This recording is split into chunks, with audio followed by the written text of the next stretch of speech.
नमस्कार छात्रों।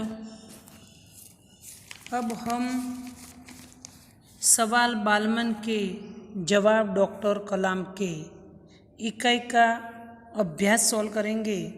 अभ्यास में प्रश्न नंबर 1, प्रश्नों के उत्तर दीजिए। 1, यदि आप इन प्रश्नकर्ताओं में होते तो आप कौन कौन से प्रश्न पूछते? यह छात्र आपको सोच समझकर लिखना है कि आपके सामने डॉक्टर कलाम बैठे हैं और आपको कहा गया है कि आप प्रश्न पूछिए, तो आप कैसे प्रश्न पूछते, यही आपको लिखना है। 2, डॉक्टर कलाम ने अपने बचपन की कौन सी यादगार घटना सुनाई? तो यहाँ हमने देखा कि डॉक्टर कलाम ने शुरुआत में ही लिखा है, जब अरविंद प्रश्न पूछता है तब, कि जब वो 5वीं कक्षा में पढ़ते थे तब उनके शिक्षक श्री शिव सुब्रमण्य अय्यर की एक बात याद थी। वो कहते थे कि एक दिन वो कक्षा में हमें यह बता रहे थे कि कोई पक्षी कैसे उड़ता है, तो उन्होंने हमें रामेश्वरम के समुद्र तट पर ले जाकर इसका जीवंत यानी कि वहाँ एक उदाहरण दिया।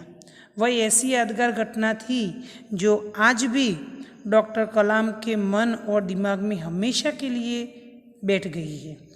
इसी से डॉक्टर कलाम को विज्ञान में आगे बढ़ने की प्रेरणा मिली थी। यही घटना उन्होंने सुनाई थी। प्रश्न 3, आपकी यादगार घटना बताइए।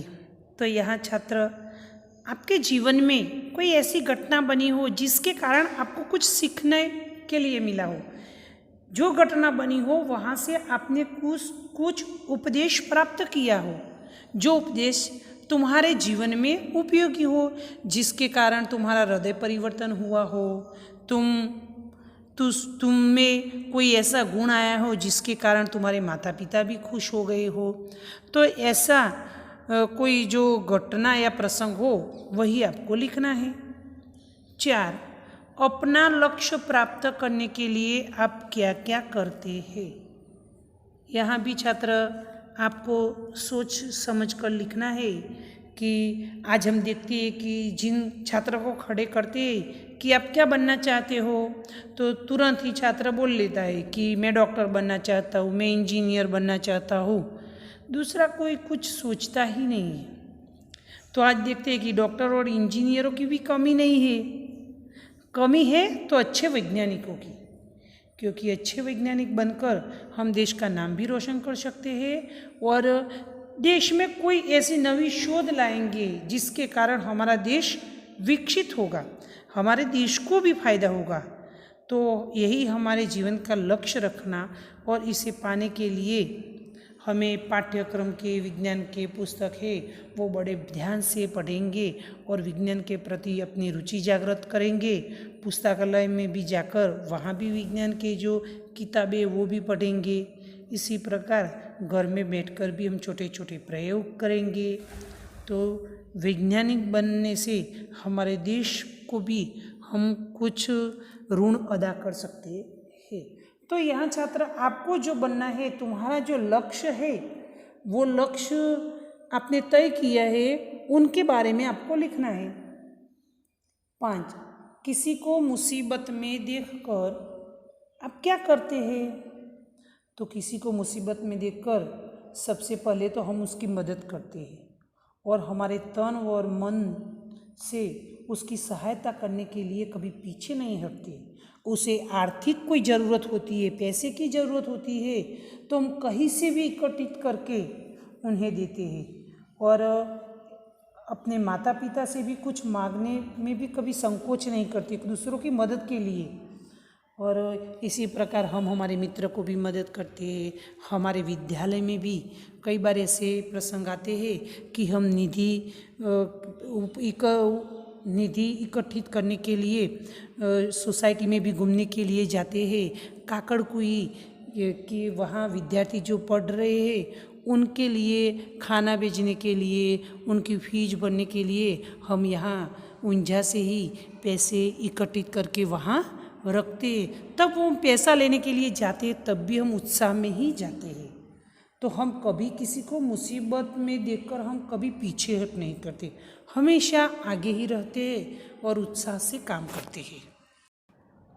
प्रश्न नंबर 3, बचपन में हमें किस भाषा को प्रमुखता देनी चाहिए, मातृभाषा या अंग्रेजी, क्यों? तो हम देखते हैं कि बचपन में हमें मातृभाषा को ही महत्व देना चाहिए, क्योंकि मातृभाषा हमारी माँ की ओर से मिली हुई भाषा है। जब हम माता की गोद में खेलते हैं, सोते हैं, तब हमारी माता के साथ हम जो वार्तालाप करते हैं वो भी हम मातृभाषा में करते हैं। और उसके बाद धीरे धीरे जब हम पैर लड़खड़ा कर चलते हैं तब हम बोलते हैं माँ, बा, तब वो ही हमारी मातृभाषा है। सोचने विचारने की भाषा भी हमारी मातृभाषा ही होती है। मातृभाषा में हम अपने हृदय के, मन के भावों को सरल और प्रभावी ढंग से प्रकट कर सकते हैं। इसीलिए बचपन में हमें मातृभाषा को ही महत्व देना चाहिए। हम छोटे होते हैं तो एक दूसरे के साथ झगड़ा करते हैं, लड़ाई करते हैं, नींद में स्वप्न देखते हैं, वह भी हम मातृभाषा में ही देखते हैं। तो मातृभाषा को ही महत्व देना चाहिए। अंग्रेजी विदेशी भाषा है, उसे पढ़ना, सीखना और उस पर बहुत प्रयत्न करना पड़ता है। वो कोई गलत बात नहीं है, लेकिन अंग्रेजी भाषा विदेशी भाषा होने के कारण हम उनको हमारे व्यवहारिक जीवन में उनका उपयोग नहीं करते, इसीलिए पढ़ने सीखने में बहुत प्रयत्न करना पड़ता है। उसमें होशियार होने पर भी हम अपने हृदय के भाव उसमें असरकारक ढंग से प्रकट नहीं कर सकते, इसीलिए अंग्रेजी भाषा मातृभाषा का स्थान नहीं ले सकती। प्रश्न नंबर 4, अनुमान लगाओ तुम 2020 में हो, अपने आसपास क्या देख रहे हो, अपने विचार प्रस्तुत कीजिए। अभी छात्र हम 2020 की सदी में ही हैं, तो हम अनुमान लगाते हैं कि हमारे आसपास क्या है। तो हम देखते हैं कि आकाश में बहुत सारे हवाई जो विमान है वो उड़ रहे, यानी कि लोगों की अवर जवर ज़्यादा बढ़ रही है।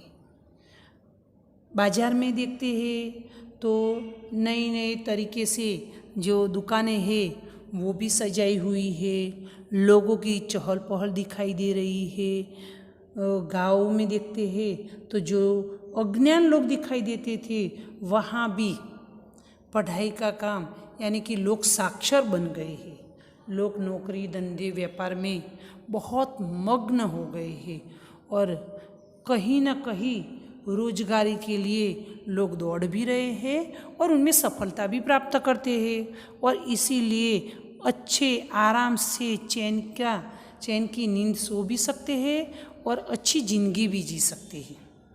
तो एक अभी थोड़ी दुखदायक घटना है कि कोरोना वॉरियर्स के कारण जो लोग हैं वो भयभीत हो गए हैं और हमारे देश की थोड़ी अधोगति हो गई है, यानी कि इस रोग के कारण हम हमारा काम आसानी से कर नहीं सकते, घर के बाहर निकलने भी हमें डर लगता है, आज विद्यालय में भी हम नहीं आ सकते।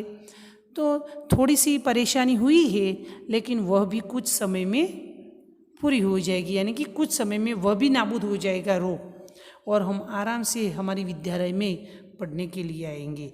तो 2020 में हम देखते हैं कि लोग आराम से रहते, सड़कों पर साधनों की चहल पहल भी दिखाई दे रही है, कारों की संख्या भी बढ़ गई है, इनमें भी छोटी कारें ज़्यादा है, पेट्रोल पंप बहुत व्यस्त है। हम देखेंगे कि पेट्रोल पंप पर लोगों की भीड़ भाड़ रहती है, साधनों की अवर जवर ज़्यादा रहती है, यानी कि इतने साधन बढ़ गए हैं और जो स्त्रियां हैं वो भी अपने क्षेत्र में आगे बढ़ रही है। अब हम स्वाध्याय देखेंगे। प्रश्न 1, प्रश्नों के उत्तर दीजिए। पढ़े हुए से देखा हुआ ज़्यादा याद रह जाता है, क्यों? तो देखा हुआ दृश्य का चित्र हमारे दिमाग में अंकित हो जाता है और पढ़ने से तो केवल मन में काल्पनिक चित्र हम बनाते हैं, लेकिन कल्पना में वह सच्चाई नहीं होती जो यथार्थ दिखने में होती है। इसीलिए हम जो देखते हैं उसको हम तुरंत याद रखते हैं। 2. भाषा के विषय में डॉक्टर कलाम ने क्या बताया? तो भाषा के विषय में डॉक्टर कलाम ने बताया कि माध्यमिक शिक्षा की पढ़ाई मातृभाषा में ही होनी चाहिए। कॉलेज और आगे की शिक्षा में अंग्रेजी भाषा चलती है। डॉक्टर कलाम कहते हैं कि मैंने भी मातृभाषा में ही माध्यमिक शिक्षा की पढ़ाई की थी और कॉलेज और आगे की शिक्षा में उनकी पढ़ाई का माध्यम अंग्रेजी भाषा थी। कलाम के विचार से हम देखते हैं कि मातृभाषा में ही होनी चाहिए। इसका कारण यह है कि विद्यार्थी अपनी मातृभाषा में ही सोचता है और मातृभाषा में ही अपनी बात आसानी से प्रकट भी कर सकता है।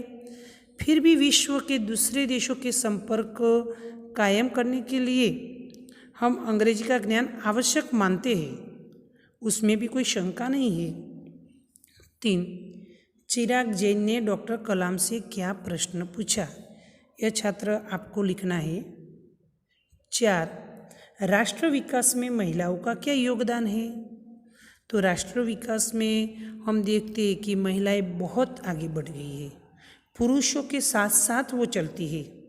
शैक्षिक और औद्योगिक प्रवृत्तियों में भी आज महिलाएं बढ़ चढ़कर हिस्सा ले रही है। सशस्त्र सेनाओं में भी पुरुषों के साथ ही महिलाएं रहती है और देश की तीनों सेनाओं में महिलाओं का पुरुष के जितना ही अधिकार है और सेना के लिए विभिन्न उपकरण बनाने में भी महिलाएं काम कर रही है। इस प्रकार राष्ट्र विकास में महिलाओं का बहुमूल्य योगदान रहा है। भारत की सुनीता विलियम्स देखते हैं, कल्पना चावला देखते हैं, लता मंगेशकर है, मृणालिनी देवी है, तो ये सब सानिया मिर्जा है, पीटी उषा है, तो हमारे भारत देश का मान बढ़ाने में उन्होंने कभी पीछे हट नहीं की है। इसीलिए राष्ट्र विकास में महिलाओं का भी बहुत सारा योगदान रहा है। 5. किसी भी देश के लिए सेना का क्या महत्व है? सेना देश का एक अभिन्न अंग है। सेना शत्रुओं के आक्रमण से देश की रक्षा करता है। देश में कई विद्रोह होने पर सेना उसे घबरा देती है, भयभीत करती है और देश में आतंकवादी जब घुस आते हैं तो उसे निपटने में वो सक्षम हो जाते हैं और उसे निपटकर उसे पकड़कर ही वो शांति से रहते हैं। देश में कहीं भीषण बाढ़ या भूकंप आ जाता है तो सेना संकट में पड़े हुए लोगों की मदद करती है। इस प्रकार बाहरी या भीतरी संकट में सेना ही देशवासियों की रक्षा करती है।